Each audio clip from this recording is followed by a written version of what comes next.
NGCP nakahanda sa posibilidad ng hagupit ng bagyong Maymay.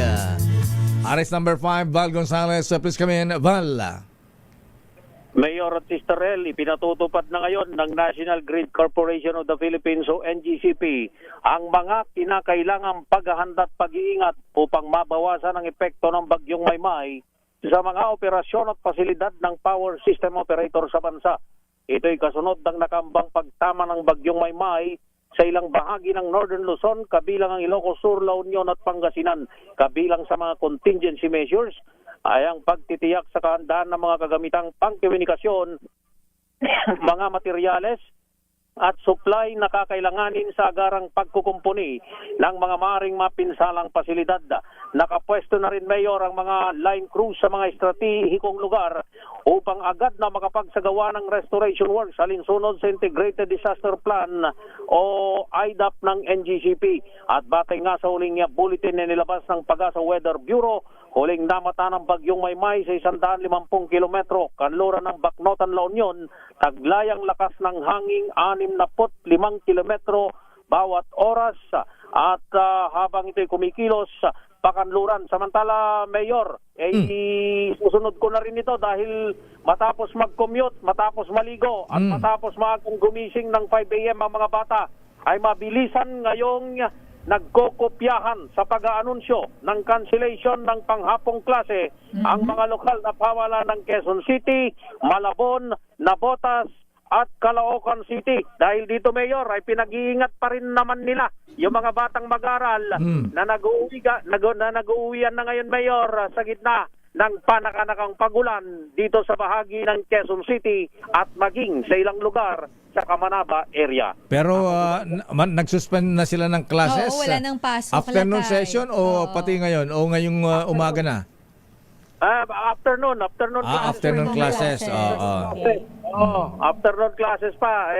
Matapos na maagang magsipaggising yung mga kanina pa inaantay ng mga estudyante, Mayor yung cancellation dahil maga pa lamang kanina, madaling araw pa ay nag-uulan na, pero ngayon pa lamang gumagawa ng pinal na desisyon ang mga LGUs na cancellation ng mga klase sa iba't ibang mga lugar dito sa Central Metro Manila at maging sa northern part ng Metro Manila. Val, Gonzales, anong latest sa kailan na mag-testify ulit itong si former DPWH Undersecretary Roberto Billionaire Bernardo? Ayan, nag-testify kahapon at idinawat yung kanyang bossing, ayan.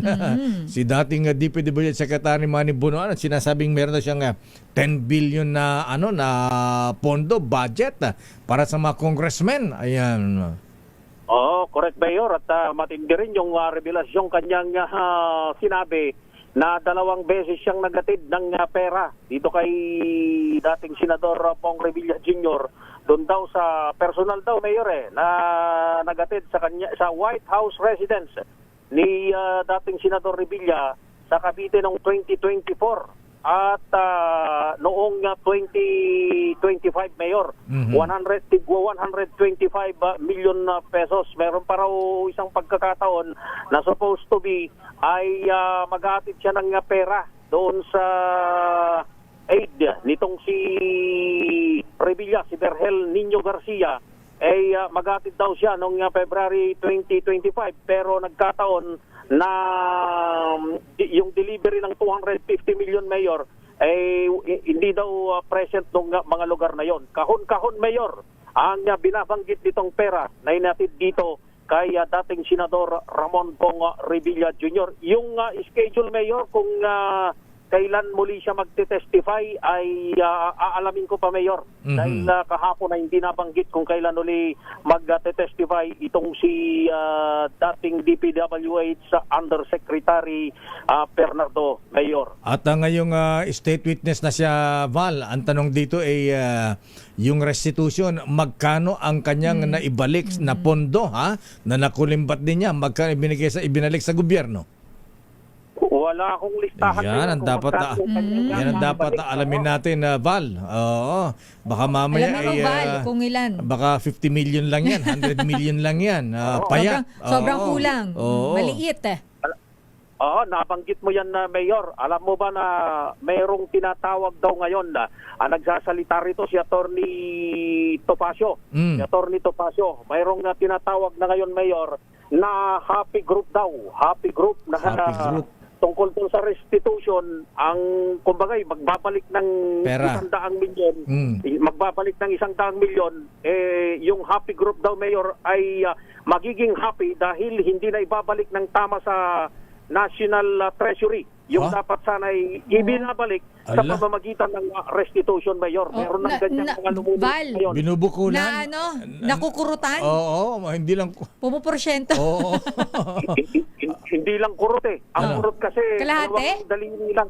Ay, ang kurot kasi, Sister El, pag Kunti sinabi lang. ng kurot eh, yung dalawang kukulang ng dalawang daliri. Oh, Eh, ang eto. kaso, dalawang kamay. Naku. Dalawang kamay yung... Naku, paano yun? Mukhang may alam si Atty.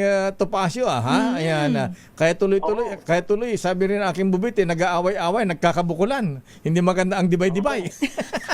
Oo. The mat is not Patay matting daw. Tayo dyan. Alam mo, Mayor at Sister El, may lumalabas na ngayong mga pangalan na tulad ng Nanang na siya daw yung Nanang. pinuno nung lahat ng middleman diyan sa ombudsman. Oh. At isang eto babanggitin ko dahil kalat na rin sa social media ito, Mayor. Sige nga. Hindi lang natin magamit dahil wala pang kumpirmasyon sa social media lamang.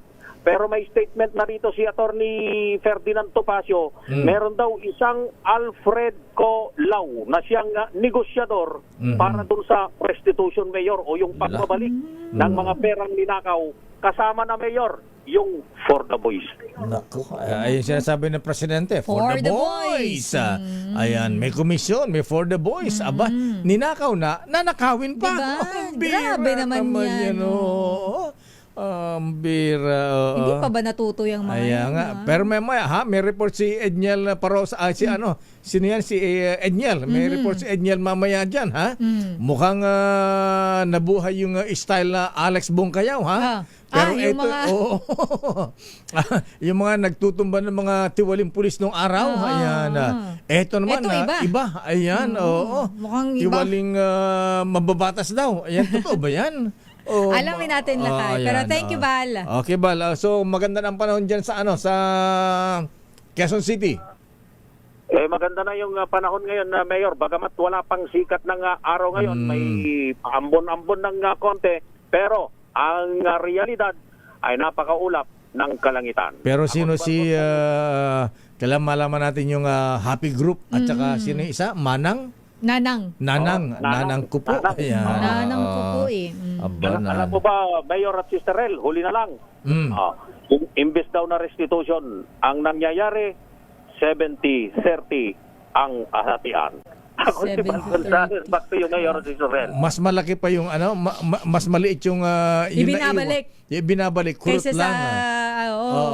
Sa happy group 70%. Correct, oo. 30% Patay tayo dyan. Anyway, Kailangan may investigate yan. Kaya malaman ang katotohanan dyan. Ninakaw na, Ayaw. nanakawin pa. Ayan. Hindi magugustuhan ni Ombudsman Boying Rimulya yung mga balitang yan na kumakalat sa social media. Back to you, Mayor at Sister El.